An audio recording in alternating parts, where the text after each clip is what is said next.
Pierre Persson, cofondateur du collectif Les Jeunes avec Macron. Pour renouveler un peu l'offre politique telle qu'elle est aujourd'hui en France. Un collectif de près de 10 000 adhérents, moyenne d'âge 29 ans. Depuis le départ d'Emmanuel Macron du gouvernement cet été, ces jeunes n'attendaient plus qu'une chose. Je suis candidat à la présidence de la République. La campagne désormais lancée, les jeunes avec Macron espèrent bien peser dans les prochains mois. En mars, il lançait un think tank, La Gauche Libre, avec pour ambition être force de proposition pour 2017. On veut que les jeunes ne soient pas simplement un faire-valoir d'une cure de jouvence pour un candidat, quel qu'il soit. On pense que les jeunes ont apporté dans le débat public de nombreuses propositions. Une armée de jeunes marcheurs déjà mobilisés cet été. Ils ont participé à l'initiative de porte-à-porte lancée par Emmanuel Macron pour à terme établir un diagnostic de la France. Question suivante. Selon vous, qu'est-ce qui marche en France ? Je sais que la technologie c'est meilleur en France. Prochaine étape pour ces jeunes macroniens. Dès la semaine prochaine, la publication d'une plateforme internet pour synthétiser les propositions du candidat. Avant un retour au plus traditionnel porte-à-porte pour convaincre les électeurs. Bonsoir Pierre Persson. Bonsoir Yves Calvi. Merci beaucoup d'être avec nous en direct sur LCI. Je rappelle pour ceux qui vous découvrent que vous êtes donc l'un des fondateurs du mouvement des jeunes avec Macron, que vous avez été membre du Parti socialiste et militant à l'UNEF. Vous êtes toujours au Parti socialiste ? Non, plus depuis 2012. Pourquoi ? Alors j'y ai pas claqué la porte, c'est juste que j'ai pas renouvelé ma carte. À vrai dire, je m'ennuyais clairement. Je suis arrivé à Paris en 2012 et la politique à Paris au sein du Parti socialiste est assez morne. Aujourd'hui, il y a plus véritablement de débat d'idées au sein du parti. Les intellectuels sont à l'extérieur, ils réfléchissent parfois dans des think tanks, mais clairement, c'est pas par le Parti socialiste que le renouveau politique s'effectue actuellement. Vous veniez de Poitiers ? Vous avez milité ? Exactement. Et alors, c'était plus intéressant là-bas ? C'est surtout que j'étais dans une organisation syndicale. On peut lui reprocher tout ce qu'on veut. C'est l'UNEF, hein. Tout à fait. C'est un dogme assez défensif dans sa façon parfois de créer la vie militante et dans la réflexion des idées. Mais pour le coup, il y avait ce que je retrouve aussi chez Emmanuel Macron et dans le mouvement En Marche, le faire. On fait des choses, on pouvait faire, et c'est une marge de manœuvre et des leviers qu'on n'avait plus au sein du Parti socialiste et notamment à Paris quand je suis arrivé. Et pourquoi ? Qu'est-ce qui se passe à Paris au sein du Parti socialiste ? Je m'entendais pas m'embarquer avec ça. Non, mais vous avez une expertise qui est celui de quelqu'un de jeune engagé dans la vie politique. Il n'y a pas de spécificité, mais c'est quand même une vie militante qui est assez morne. Il y a peu d'activités au sein du Parti socialiste, à vrai dire. On s'ennuie, clairement. Comment se fait votre rencontre avec Emmanuel Macron ? Je dirais à la fois politiquement et puis à titre personnel même. Alors, je l'ai rencontré politiquement avant de le rencontrer personnellement. Emmanuel Macron, moi, je rencontre ses idées lorsqu'il arrive au gouvernement. Clairement, j'avais peu de visibilité sur qui il était et ce qu'il représentait avant même lorsqu'il était secrétaire général adjoint.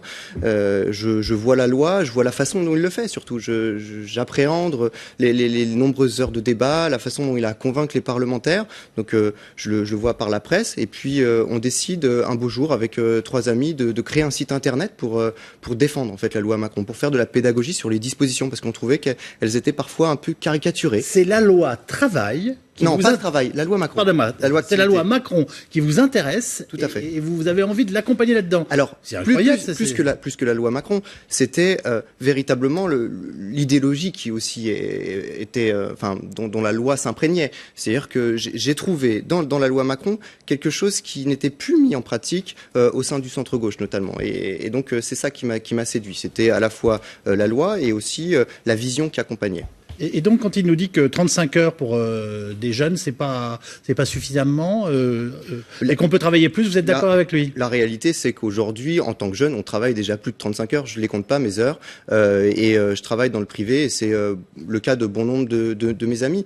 Aujourd'hui, la difficulté, c'est pas de travailler 35 heures, c'est tout simplement de travailler. Quand il faut à peu près 5 ou 6 mois à Paris pour trouver un emploi et bien plus en province, c'est ça la réalité du quotidien. Donc je pense que le débat sur les 35 heures est complètement suranné. C'est intéressant cette réaction, enfin je veux dire à la fois spontanée et analysée de votre... Qu'est-ce que vous faites comme travail d'ailleurs ? Alors je travaille dans le privé, à l'intention du secteur public, pardonnez-moi, et je m'occupe de toutes les problématiques de sécurité intérieure. De sécurité intérieure ? Exactement. Dans le privé ? Dans le privé. Dans le privé pour le public ? Exactement. Mais c'est aussi comme des entreprises qui auraient une délégation de charges de services publics. Exactement. L'administration fait appel de plus en plus souvent à des personnes morales de droit privé pour essayer de structurer leur activité publique. C'est aussi un problème. La sécurité intérieure est quelque chose d'essentiel dans la vie du pays. Oui, alors toutes les problématiques régaliennes, l'État les garde en son soi. Moi, je m'occupe principalement de l'organisation de ces services.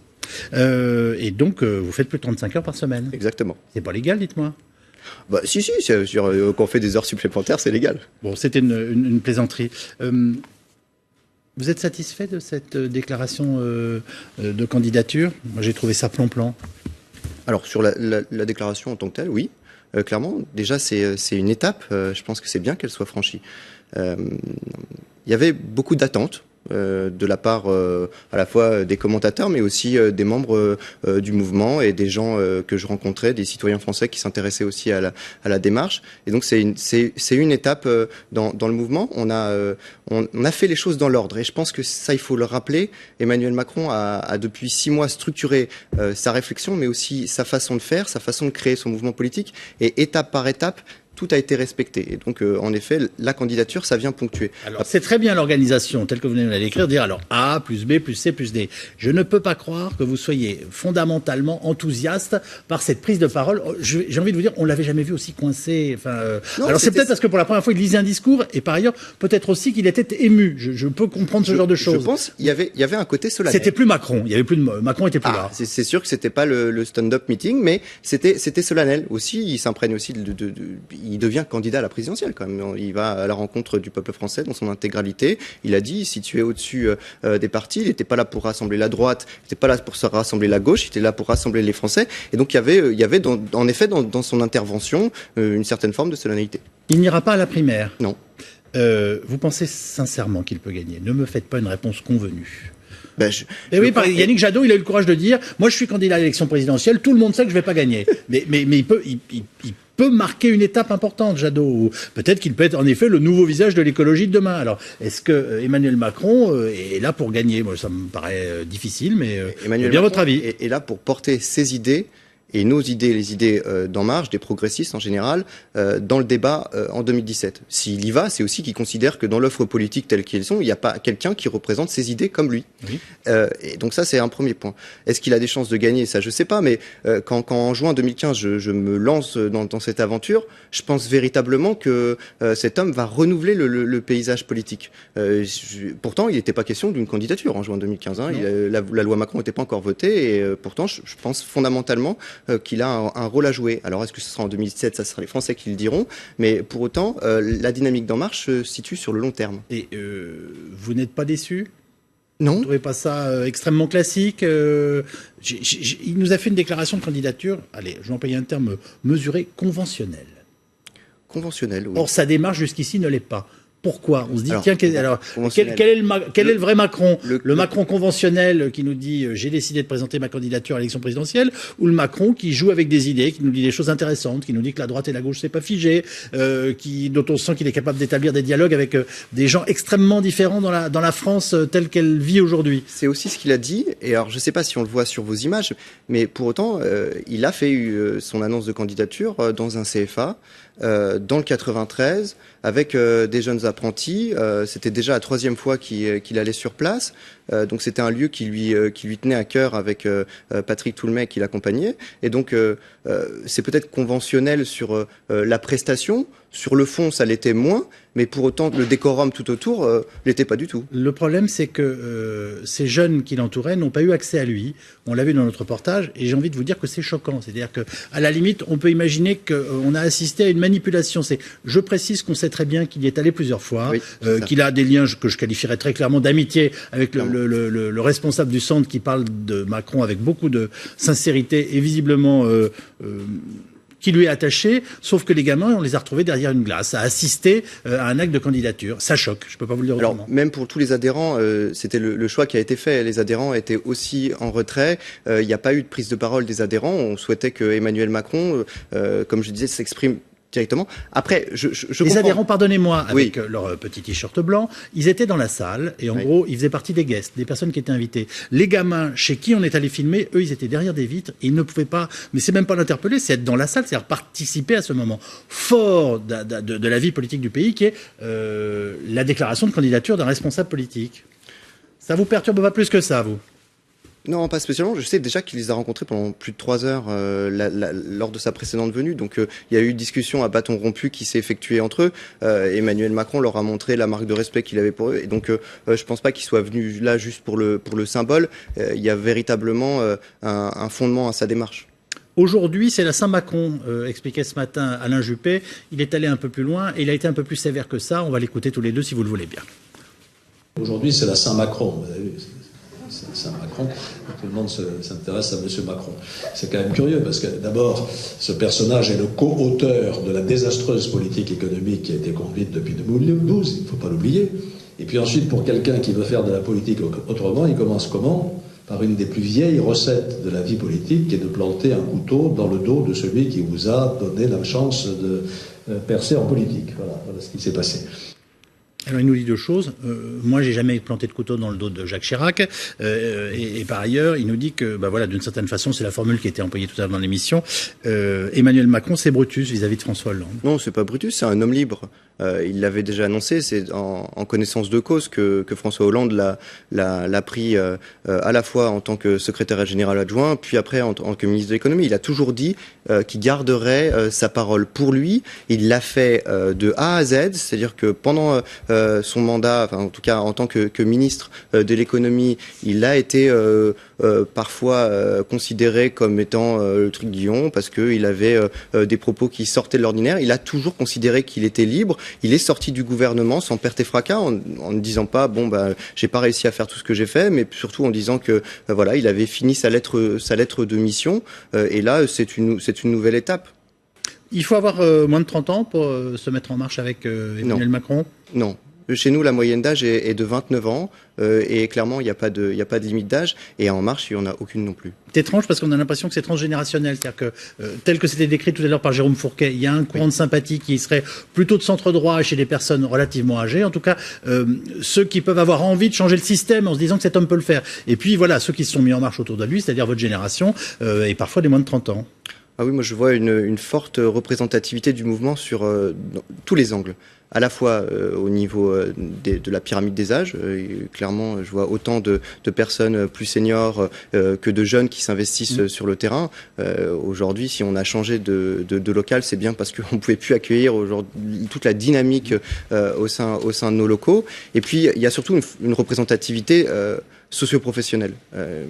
Au départ, ça m'a aussi marqué parce qu'au départ, on était peut-être trop axé sur un profil qui ressemblait à Emmanuel Macron dans les années 2015 quand on a créé le mouvement. Et puis, on s'est vite rendu compte que sa popularité a permis d'accentuer cette représentativité. Aujourd'hui, on a des artisans, on a des professeurs, on a des gens du privé, des entrepreneurs. C'est clairement représentatif. Vous me dites, on est dans la vraie vie, c'est ça ? On est dans la vraie vie et surtout on va au contact de la vraie vie, oui. Normalement, le livre Révolution devrait bientôt paraître. C'est quoi pour vous la Révolution Macron ? Essayons de l'exprimer en quelques mots le plus simple possible. C'est une vision. C'est ça qui m'a séduit à la base et peut-être qu'on lui reproche parce que c'est novateur et on lui demande toujours un programme avec des propositions très détaillées. Mais oui, en fait, c'est normal. Hein. Mais in fine, les propositions, on les retient pas. Globalement, qu'est-ce qu'on retient des propositions de Juppé, de Bruno Le Maire avec ses 1000 pages ? Pas grand-chose, hormis que c'est toujours les mêmes ficelles et que c'est les mêmes choses qui étaient sorties dans les années 95 avec les 39 heures, avec les RGPP. Donc, c'est quoi la révolution ? On coupe la tête de qui ou qu'est-ce qu'on fait pour le pays ? On n'est pas obligé de faire une révolution en tuant des gens. Je pense que ça aussi c'est suranné. Non, une révolution c'est une révolution dans les façons de faire, dans la méthode. C'est aussi accompagner la révolution numérique qui s'annonce et donc toutes les transformations de demain. Donc la révolution c'est plutôt séparer aujourd'hui nos modèles de pensée qui sont vieillissants, nos modèles tout court qui le sont tout autant, qui protègent plus aujourd'hui aujourd'hui les gens à qui on s'adresse et qui laissent des gens sur le carreau et penser le monde de demain tel qu'il sera en fait. Manuel Valls vous a dit aujourd'hui qu'il fallait une éducation à la conduite du pouvoir. C'est-à-dire que on ne s'improvise pas professionnel de la politique comme ça du jour au lendemain, qu'on doit franchir des étapes. Mais je pense qu'il a tort. Je pense que les étapes qu'il décrit, c'est un cursus honorum que les Français ne veulent plus. Les Français ne veulent plus de politiques qui n'ont été que assistants parlementaires, élus municipaux, ensuite élus représentation nationale, et puis qui briguent toujours, qui cherchent à briguer un poste, mais pas celui pour lequel aujourd'hui il s'attelle. C'est-à-dire que aujourd'hui, ça a plus de sens de vouloir être député pour vouloir être ministre. Si on veut être ministre, donc c'est ce que réfute Emmanuel Macron, et je pense que c'est ce que souhaitent bon nombre de Français. Pierre Persson, si Emmanuel Macron devait être élu président de la République, il aurait à choisir des choses comme comment décider, par exemple, une intervention militaire en Syrie. Vous pensez qu'il est préparé à cette tâche? Je pense qu'il est préparé. Je pense que c'est un homme qui a une stature d'homme d'État. C'est là où il faut être professionnel, je veux dire, où il faut avoir une pratique de la vie politique, de ses usages et de ses difficultés. On le reproche assez en ce moment à François Hollande, qui du coup a dit les choses à nos confrères du Monde qui ont choqué tout le monde. Le président n'est pas un homme seul. Il est entouré d'une administration, il est entouré aussi de cadres compétents, d'autres politiques. Donc la force d'Emmanuel Macron, c'est qu'il compose une équipe. Vous l'avez vu, il en compose autant à droite qu'à gauche. Il est en train d'accumuler de nombreux soutiens de tous les bords. Et dans cette logique-là, je pense qu'en effet, il aura toutes les compétences lorsqu'il arrivera au poste de président de la République. Ce sera ma dernière question. Qu'est-ce que vous avez appris d'Emmanuel Macron que nous, journalistes, nous ne savons pas, et que peut-être les Français ne savent pas et qui nous regardent ce soir? En quelques mots, s'il vous plaît. Je pense que, et ça va peut-être paraître bizarre, c'est quelqu'un qui a beaucoup d'empathie. Et on le voit pas beaucoup dans le paysage politique. Et l'empathie, c'est très important parce que ça permet de comprendre les gens que vous avez en face, de comprendre ce qu'ils ressentent. Quand vous allez à leur contact, c'est pas simplement pour aller chercher des voix. Et quand j'ai rencontré Emmanuel Macron, c'est ça qui m'a marqué parce que c'est pas que du toc en fait. Il est là pour écouter les gens et il s'imprègne de ce que ces gens disent pour construire aussi son idéologie et ce qu'il souhaite comme politique pour la France en 2017. Merci beaucoup Pierre Persson d'être venu ce soir en direct sur LCI. Vous allez continuer donc d'être en marche. On verra jusqu'où en ce qui concerne bien entendu l'homme que vous soutenez et qui a officiellement annoncé sa candidature à l'élection présidentielle aujourd'hui, en l'occurrence Emmanuel Macron.